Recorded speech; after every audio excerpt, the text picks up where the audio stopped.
ben Simcha alav shalom yiratzon, that by the words of Torah of today will be an elevation to his neshama. Amen.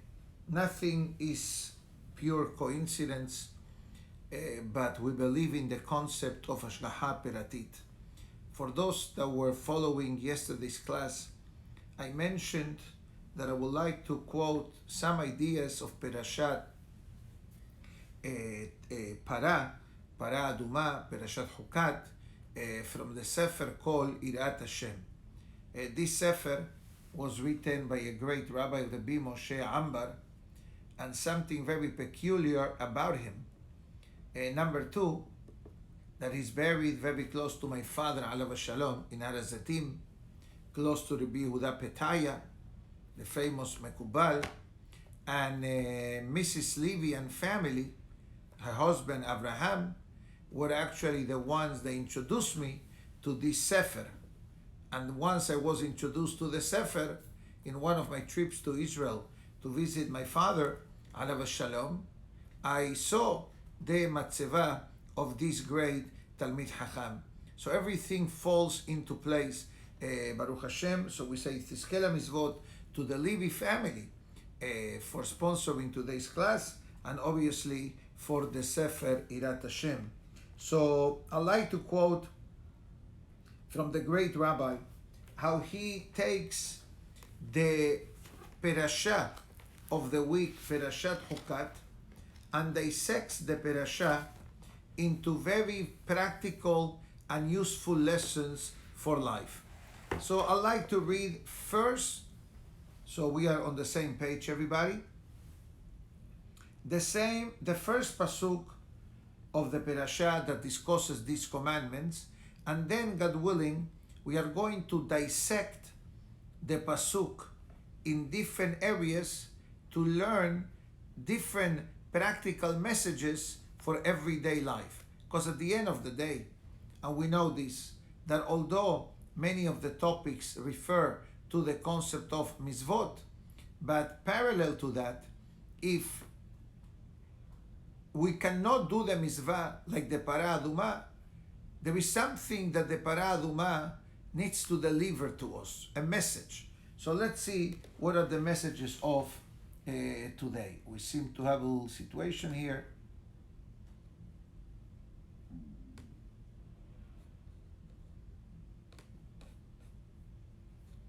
With the Wi-Fi.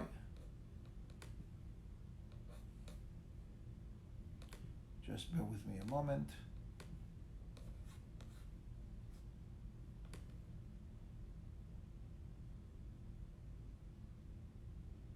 Excellent. We seem to be back, Baruch Hashem. So the pasuk says, Zot hukat Torah, this is the decree of the Torah, asher tziva Hashem lemor, that Hashem commanded, saying, Daber el bnei Israel, speak to the children of Israel. And now we begin. Veikhu elecha farah, take to you a cow. What type of cow? Aduma, red cow. How much needs to be red? Temima, complete. Asher embah mum, which is without blemishes. Asher lo ala aleha ol, and upon which a yoke has not come on top of the animal.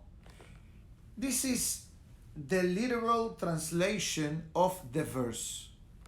I'm going to put the Humash on the side, and now I'm going to quote from the Sefer Irat Hashem. And it says as follows, Para. The word para in English means a cow. The root word of para is peri, fruits. Now, what fruits are we talking about? We just started to discuss the topic of a cow. And how do we get from cow, beef, carnivore, into vegetarian, into fruits, or vegan? I think that will be the more proper word today in the generation.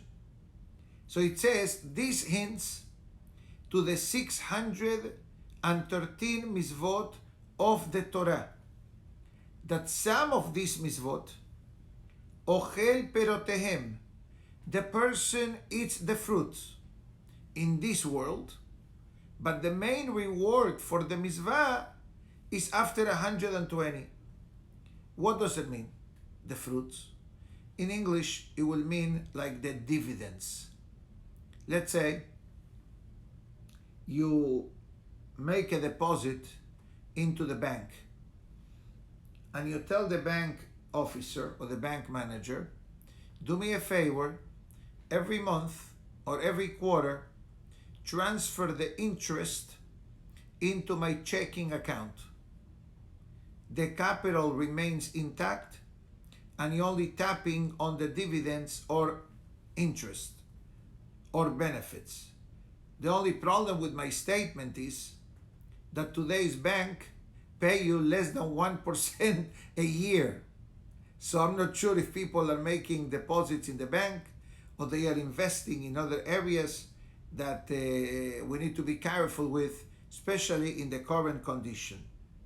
And therefore it says, for this reason, the mitzvot are called para. Para, it's also from Lashon Peru Urbu, a person to be fruitful and multiply themselves. Although this is a verse or a sentence connected to procreation, to bring children into the world, which is the concept of marriage and parenting, and the population of the world and Am Israel, but from a spiritual perspective, this refers to the mitzvot. Now, someone is asking, are there specific mitzvot that are we referring to, or every mitzvah has automatic dividends in this world and in the world to come? So for that, I will just get a hold quickly of a prayer book, of a siddur, and we can learn together quickly one short Mishnah, which I'm sure everybody is familiar with, because this is a Mishnah that technically we read every day of our life. In the morning Shaharit prayers, in the segment called Korbanot. Now, the Mishnah comes from Masechet Pe'ah, chapter 1. Elu devarim she'en lahem shi'ur. These are the following mitzvot that the Torah did not set a specific measurement. For example, let's say you light the Hanukkah candles, or oil rather. How long they are supposed to last in order for the person to fulfill the mitzvah properly? Everybody knows the answer, 30 minutes. Let's say you want to eat bread. What's the minimum amount required to say Birkat Hamazon? Kazait, 1 ounce.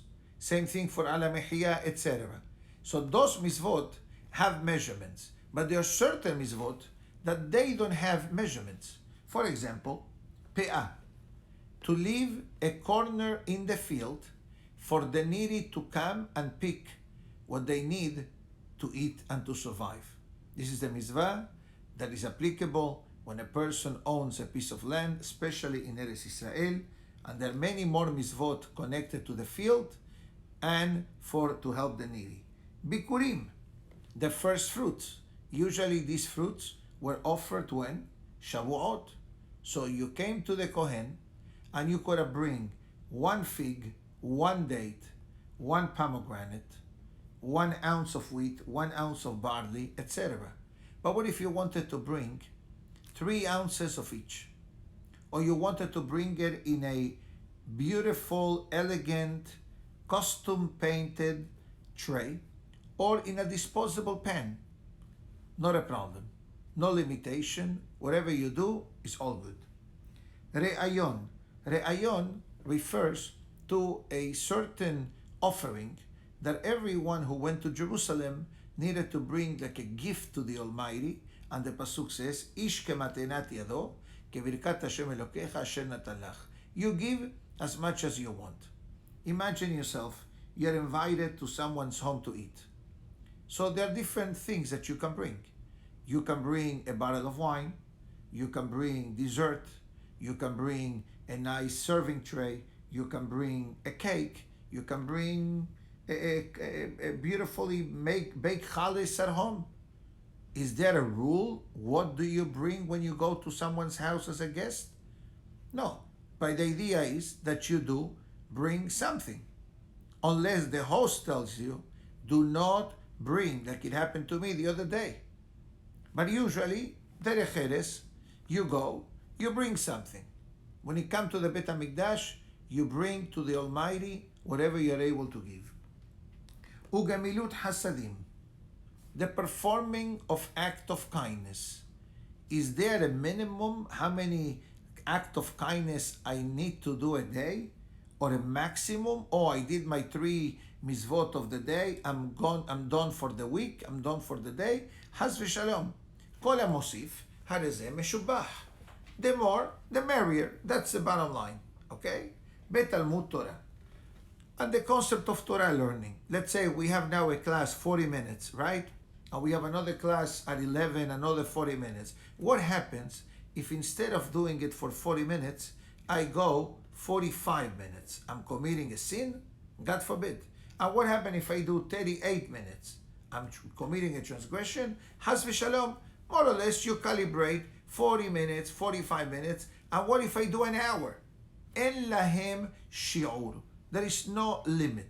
Obviously, rabbis need to be conscientious of the time for the benefit of the kahal, especially on a Shabbat and in a holiday, etc. But here, in this type of setting, through technology, if we go an extra minute before or after, there is no problem whatsoever. This is the opening statement of the Mishnah in Masechet Pe'ah. Now listen to the second half of the Mishnah that is going to fit right into the opening statement of today's class from the Sefer Irat Hashem. Comes the second part of the Mishnah. Elu devarim she'adam oseh otam. The followings are the things that a person does them. Listen to the language. Ochel perot miperotehem ba'olam hazeh. You benefit of their fruits, of their dividends in this world. Ve'akeren kayemet lo la'olam haba. But the principle, the main reward for the mitzvah of the person remains intact for the world to come. You see, in this Mishnah, we use 2 languages. We use perotehem, pet para, piria verivia, peru urbu, peri, all means the concept of growing and doing more and more and more mitzvot. And then we spoke about keren kayemet. Keren kayemet means the principle of the mitzvot dividends. I'm not referring to the keren kayemet of Israel. That is a fundraising entity that helps the land of Israel in many ways, shape, and form. Here I'm referring to my personal account in the Shamayim. How is my heavenly account of mitzvot, ma'asim tovim, chesed, Torah, tzedakah, tefillah, it's growing, so to speak. And that's our goal. The same way that people want their family to grow and the business to grow and the homes to grow, also in our accounting in Shamayim, that needs to be part of our goal as well. So you may ask, okay, Rabbi, I'm on it. Tell me, what's the punchline? What's the bottom line? What are the mitzvot that I get double? Here and there. Listen to this. Kivud av ba'em. Number 1 on the list, honoring one's father and mother. Av va'em. Mother and father, father and mother. Honor them, respect them, take care of them, help them, feed them, dress them, heal them. Whatever you can do to help a parent, you're actually fulfilling a mitzvah ta'aseh from the Torah. And this is the beautiful concept that Am Israel, Baruch Hashem, develops time and effort and resources to take care of the parents as a karat tov for everything they did for us and they do for us on a regular basis. Interesting enough that the Pelei Yoes talks about that the mitzvah of honoring parents has two dimensions: during their lifetime and after they leave the world. During the lifetime, the honoring is by not sitting in the chair, not raising your voice to your parents, not mistreating them, God forbid, standing up when they come in, giving them the proper honor, the proper kavod, feed them, dress them, bathe them, provide for them, whatever you can do, do. But what happens, Haz v'shalom, God forbid, after they leave the world? So the short answer is, and you know this already, that basically the kivud av va'em is done through spiritual deeds. For example, now, we're dedicating the class Le'ilui Nishmat, Mrs. Amira's Levi's father, Sason Ben Simcha. So through this sponsorship, she is honoring her father's memory. According to the Pelei Yoes, this is how we are fulfilling today the mitzvah of kivud av ba'em.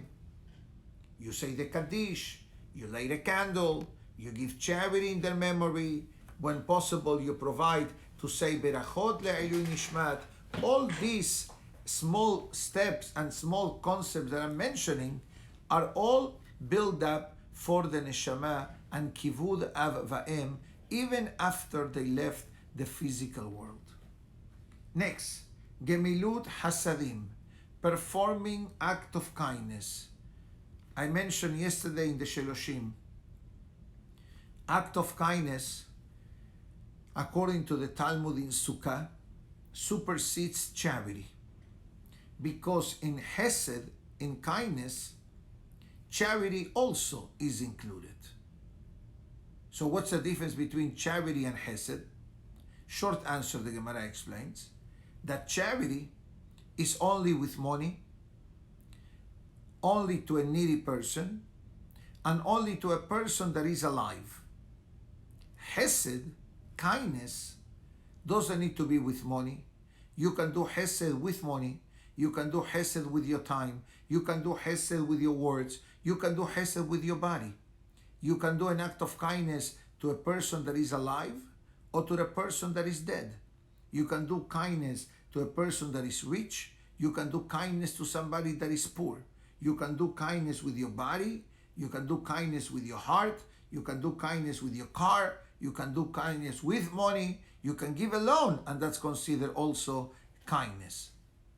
And that's part of what we call in the language of the Jewish law, Hesed Shel Emet. When we do something in memory of a person that is no longer among the living, this is the true act of kindness. Why? Because the beneficiary of my words or of my mitzvah on his honor is not able to come and tell me, oh, Rabbi, can you imagine Sason ben Simcha alav shalom is going to send me a text message to say, Rabbi, thank you for the shi'ur. Maybe he shows up in a dream. I'll let you know if that happens. That will be a bit scary. But can you imagine you do a hesed to someone and there is not even a thank you? That is called hesed shel emet. You did it to help the neshama of that individual. Bikur Holim, powerful mitzvah. Regretfully today, the mitzvah of Bikur Holim cannot truly be performed like in the olden days, that you go to the hospital and you go to the hospital every week and you go in as a volunteer or you go to visit people's homes. Regretfully today, Bikur Holim, like our Bikur Holim is doing, that we built up a list of many senior citizens to be called on a regular basis to see how they're doing and to offer some type of assistance, which for many people, this is the only contact to the outside world. There is no limit. You can make 10 phone calls a day. You can make 3 phone calls a day. You can make 25 phone calls a day.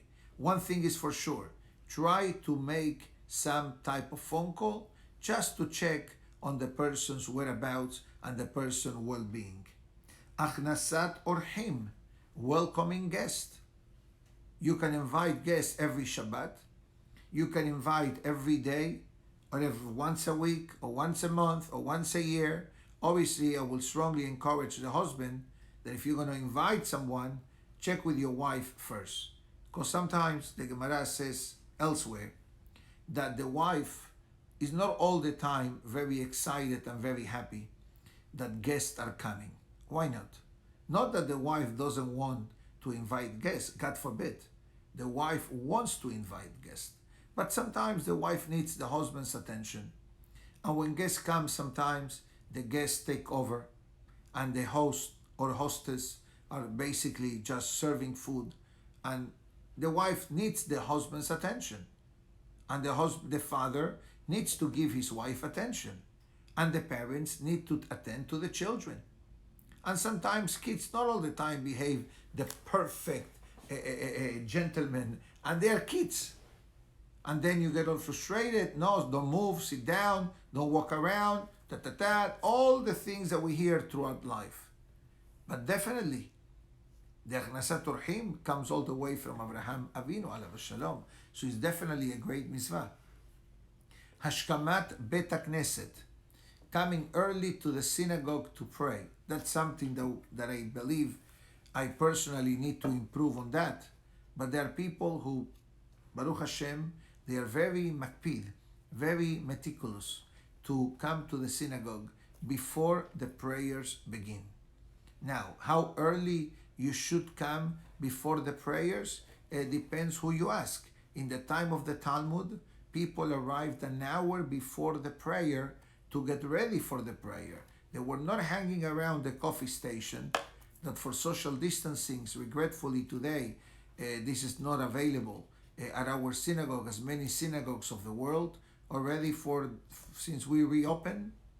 But coming to the shul early, not only it shows our willingness to connect to HaKadosh Baruch Hu, but everybody agrees that if we begin the tefillah together with the minyan and the hazan, our tefillah, it's calmer, our tefillah is more beautiful, and our tefillah doesn't have the rush that sometimes it has because we're trying to catch up due to our late arrival. And the Gemara writes that this is one of the merits of longevity. One of the merits of longevity is to come early to the synagogue. The Zohar HaKadosh speaks very, very highly on this topic, that when a person comes in, especially if you're from the top 10 or the first 10 that came to the shul, that's a great merit. If you are the first one, the merit is even greater. And then you have another merit of being number 10 for making the minyan. But we need to understand that there is a difference. When you are number 1, you're the first one that is greeting the Almighty. And the Zohar says that God has a great affinity for that particular person that sacrificed their sleep in order to come and have a date with Hashem through the power of prayer. Number 10 fellow, he's the one who makes the minyan. That's also a great zechut. 3 more lines from this Mishnah, and then we go back to the book. Bahaba'at shalom ben adam lahavero, bringing peace between a man and his fellow, meaning to say between people. Uben ish leishto, and between husband and wife. This is something that is a given. And we, in between classes and throughout the day, we try to do, Be'ezat Hashem, with God's help, and it's not always easy and it's not always guaranteed success, to try to make shalom, especially when it comes to a business dispute, or when it comes to a partnership, or when it comes to marriage. Are we successful all the time? I would like to say yes, but regretfully, we are not. Sometimes it takes 2 meetings, sometimes it takes 3 meetings, sometimes it can go on for 6 meetings. But Be'ezat Hashem, we don't throw in the towel very easily. And I'm not talking about me, I'm talking about every one of us. If you have an opportunity, Kol asher berkochacha la'asot, aseh, the pasuk says. Whatever is in your hand, in your power to do, try to do and try to help for heavenly help, that Hashem help us to be successful in putting people together, in keeping, rather, people together, if it's to the covenant of marriage, or even in a family or a financial relationship. And that's why the Mishnah says, En lahem shi'ur. Remember the famous Aharon HaKohen, the brother of Moshe Rabbeinu? What was his greatness? Besides a holy man, a powerful person, a humble person as well, and kadosh, and a prophet. What was one of his biggest accomplishments in life? The Mishnah in Pirkei Avot, Ohev Shalom, Berodev Shalom. He loved the peace and pursued the peace.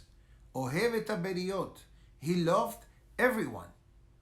And the final sentence of the Mishnah is Vetalmud Torah keneged kulam. The study of the Torah is equivalent to all of the mitzvot that we mentioned. Meaning to say, it doesn't mean that it's an option. Either you're going to do mitzvot or you're going to learn Torah. If you remember, yesterday's class was about setting up the time for Torah learning. So a person must set up the time, and you need to learn, because they said yesterday, if we don't learn, how are we going to do the mitzvah properly? You know, how do we honor parents if we don't have the code of Jewish law to tell me how to honor my parents? And by the way, honoring your parents doesn't mean sending them to Florida for the season and you don't show up and you call the rabbi for help. Haz v'shalom. That's called sending your parents on the season. You need to keep an eye on your parents. You need to make sure that whatever they need, they have. Whatever that means. And I hope that nobody is taking it, God forbid, the wrong way. Sure, sending your parents to Florida, it's beautiful. No one can deny that. But you need to keep an eye on them as well. And I say this because sometimes I get phone calls and I hear comments from parents that tell me, Rabbi, my kids forgot about me. You know how painful it is to hear that kind of statement? That a parent, mother or father, doesn't matter, of an advanced age, they open their heart and they say, my kids forgot about me. They are good providers. And that's it. That's beautiful. That Baruch Hashem, people can afford to help financially the parents. But I think that when a person learns Torah, and especially the laws of honoring parents, we're going to come to realize, why do we say that the mitzvah of honoring parents is not an easy mitzvah to do?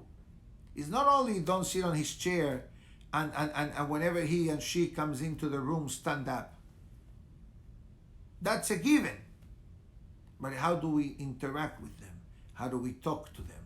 How do we keep an eye on them? How do we worry about them? And yet the Mishnah says, Talmud Torah. If we want to know how to honor parents, we need to learn the halachot of kivud haba'em. We need to know how guests conduct themselves. We need to learn the laws of etiquette. There is the laws of achnasat orchim. I'll tell you one. When you invite someone to your home, make sure that the topic of conversation is a pleasant one. Don't spill the beans. Don't use achnasat orchim as a therapeutic visit to open up your heart and share all the misery that can be, God forbid, in someone's heart. Why? Because that food is not enjoyable for the guest. That food, God forbid, it's a poison. The guest says, I don't understand. He invited me for a Sa'udah of Shabbat, for a Sa'udah of Yom Tov, and now he made a Tisha B'Av. He's telling me all the problems that he has, and all the drama, and all the situations. Guess what? I'd rather be home alone. So therefore, you understand, this is only one. That when the guests come to the home, the host must be with the guest. You cannot abandon the guest. Now, if you say to him in advance, I'd like to talk to you. Why don't you come over to the house for a meal? And then I'll tell you what's going on in my life. That is a whole different story, which I personally will suggest don't do it on a Shabbat. Why? Because on Shabbat, like in Yom Tov, there is a concept of menucha and there is a concept of simcha. There is a concept of enjoying the Shabbat and there is a concept of resting on Shabbat. But when somebody shares with you their misery, or God forbid, the challenging and the difficulties that they are experiencing in life, and again, I'm all for it that people talk and they try to help. But I think that our Sefarim HaKedoshim tells us that there are parameters, like for the guest. A guest, based on the topic of Achnasat Orchim, and we learned this a while back. I don't remember the source, but it was in one of the days of the Hokle Israel. And it says, the guest, he is allowed to ask for water and nothing else. Whatever is not on the table, don't ask. Why not? Short answer. What if they don't have it? You ask the husband, ask your wife to bring some, let's call it mayonnaise or tahine, for example. He tells the wife, sweetheart, he speaks very nicely, my love, can you bring the mayonnaise? Can you bring tahina? I am sorry, I forgot. And then the husband says, I don't understand you. You knew that you were making fried fish or kibbeh for the maza, and you forgot the tahina? So look how an innocent question from the guest, now it's leading into an embarrassment. It could be even a shalom bayit situation, which I think everybody remembers the great story attributed, I believe, to the Hafetz Haim or the Hazon Ish, that one day, I think it was the Hafetz Haim, he was visiting a town, and he was invited to the president's home for a Shabbat meal. And they serve soup the way it's the custom in the Ashkenazi community, especially in the olden days in Russia or in Poland or in Hungary, which were the crude, cold, freezing winters. So eating a soup on Shabbat, it was part of the Shabbat menu. And apparently they added too much salt into the soup. So when the husband starts drinking the soup, he pushes the plate away, yani unedible. When the Hafetz Haim noticed that, he tells the husband, can I ask you a favor? He says, Hacham, of course. Can you pass me the salt shaker? I like to add more salt to my soup. Comes the Hafetz Haim and adds salt, more than the usual way that people serve. He mixes it and starts drinking the soup. He says, wow, what a delicious soup. What an unbelievable soup. Bless whoever made this soup. And the husband saw the great Hacham drinking the soup and bragging about it, that he also had it. He drank the soup and did not say a word. The next morning, when they are walking to the synagogue, the host asked the great Rabbi Hacham, I don't understand. You gonna tell me that last night's soup was not salty? The rabbi says, yes, of course it was salty. So why did you ask me to add more salt? And why did you talk about it? If the soup was so salty, don't say nothing. Thank you very much, delicious meal. You can praise tremendously, or you can just say a general statement, like the Mishnah said before, En lahem shi'ur. You can say, what a delicious soup, or you can say, thank you for a lovely Shabbat meal. Everything was beautiful, delicious, abundant. The Hafetz Haim says, imagine yourself, I already saw you, you pushed the plate away. So imagine yourself, what would have been if I also say, you know what, too much salt, I can't, you probably would have gotten to the kitchen and you would have said to your wife, what were you doing when you were making the soup? You forgot to stop putting salt? Then your wife probably would have said, I didn't do the soup. Miriam did the soup. Who is Miriam? Miriam is a widow that has 2 children. And you would have probably fired her because she embarrassed you through the soup when you had the greatest hacham of that generation on your Shabbat table. So the Hafetz Haim says, I rather eat super salty soup, praise it, and preserve the peace between you and your wife, and also protect the well-being of whoever was working on the kitchen making this soup in honor of Shabbat. What a lesson the husband learned, and we learn from these stories. Now, so let's go back to the Irat Hashem. So we understand the fruits of the mitzvot. We know very well, mitzvot are divided into groups. Ben Adam lamakom, my relationship with God. Ben Adam lahavero, my interpersonal relationship with humans, with my wife, with my parents, with my in-laws, with my children, with my friends, with my teachers and my students. All around, whoever that may be. Now, we can go one extra step and we say the mitzvot of the Torah are connected to Moshe and Aharon. In what way? Mitzvot related to godliness are under the tutelage of Moshe Rabbeinu. As the Pasuk says, Moshe ala el ha'elokim. Moshe went up to the heavens. Aharon ohev shalom berodev shalom. Aharon loves the peace and pursues the peace. So you understand that the mitzvot between me and a fellow man go under the management of Aharon a Kohen. And that is the reason why when it comes to the Para Aduma, we understand Moshe and Aharon are mentioned in this week's Perashah on the mitzvah of Hukah. And that's why the Pasuk says, by the Ber Hashem el Moshe, mitzvot between the person and God, ve'el Aharon, and Aharon a Kohen between people. What is that Pasuk is telling us?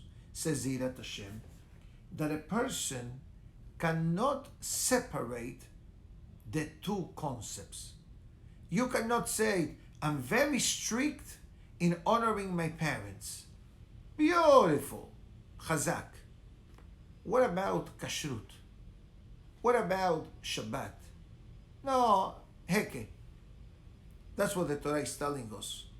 It says a connection with God is dependent upon our connection with humans. And our proper connection with humans have to do also with our connection with God. Now,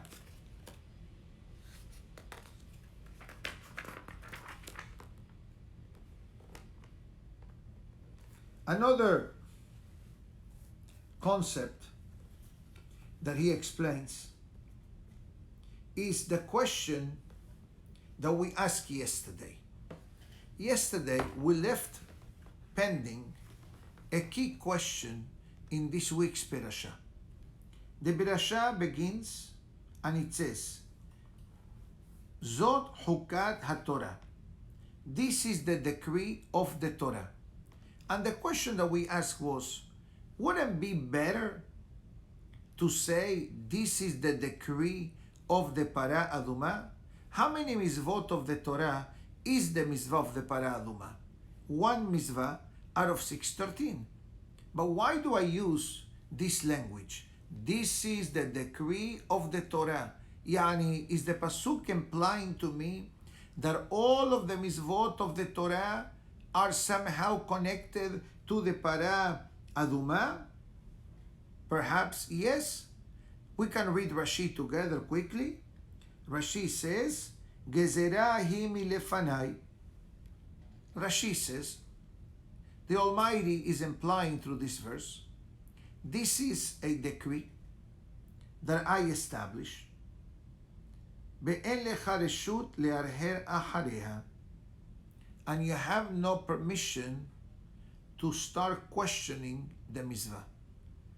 The first Rashi says, לפי שסתם באומות העולם מונים את ישראל לומר מה המצווה הזאת ומה הטעם יש בה.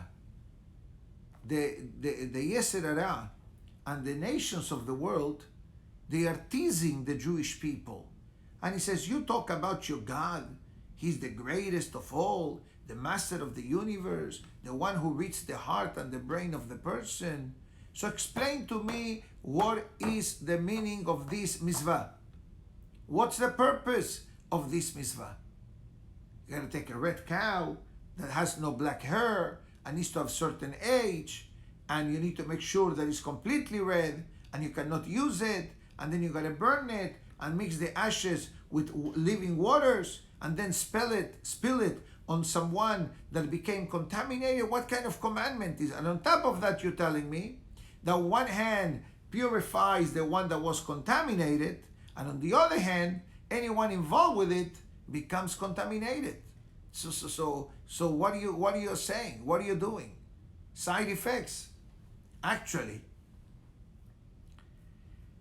in the world of medicine, this is every day. You get a prescription, right? And they tell you this is to treat viral conditions. And then they tell you precautions or warning and gives you a whole list of things that could happen if you take this medicine. So we need to clarify. These disclaimers are not a severe warning, God forbid. Because if that will be the case, I don't think the FDA will approve it, obviously, to the market. But regretfully, how many times we hear certain medicines, even over the counters, were approved and then they were reversed because a while later were discovered to cause, God forbid, mahalot and all kinds of conditions, something that we have heard in the past in the public forums. But obviously, the medicine, they give you the disclaimer to avoid liability lawsuits and just to tell the person that it could be one isolated case that some of the above could happen. But when it comes to the mitzvot, we never seen a side effect with the exception of the para aduma. So here explains the Irat Hashem, and it says as follows, that a person needs to follow the mitzvot in the way that we do the para aduma. Meaning to say, he says, Kol ha-mitzvot shevat Torah, all of the commandments of the Torah, lekayemam mitoch emunah shelema, we do them because we have faith that if this is something that HaKadosh Baruch Hu is requesting us to do, is good. As David HaMelech says in the book of Tehillim, Kol mizvotecha emunah. All your commandments of the mitzvot, they become vitamins to my faith. Another pasuk, Derech emunah baharti. I've chosen the pathways of emunah, of faith, which emunah is all over, all around us. Only with emunah, a person can truly survive and live a beautiful life despite everything that's going around us. And that's what the Irat Hashem discusses in this particular beginning on the parasha. This explanation on the first pasuk continues a bit more. So what I like to do is, I like to put a pause in this particular topic, and Beli Neder will continue tomorrow, because tomorrow the topic related to this pasuk, and I'm going to put a note here to continue, God willing, is about the power of the mind, which we have discussed this, but we're going to look at the mind from a different perspective and what kind of influence the mind has on the neshama of the person, and obviously on the emotions of the person, also sourced from the beautiful Sefer Irat Hashem, connected to today's Perashat Hukat. My dear friends, would like to express our gratitude again to Mrs. Amira Levy and family for graciously sponsoring today's class, Le'ilui Nishmat, her beloved father, Sason Ben Simcha, Alav Shalom. For the iTorah audience, we see each other in less than an hour. We'll continue our weekly class on the Pirkei Avot. Have a lovely day, Shavua Tov Umevorach to everyone.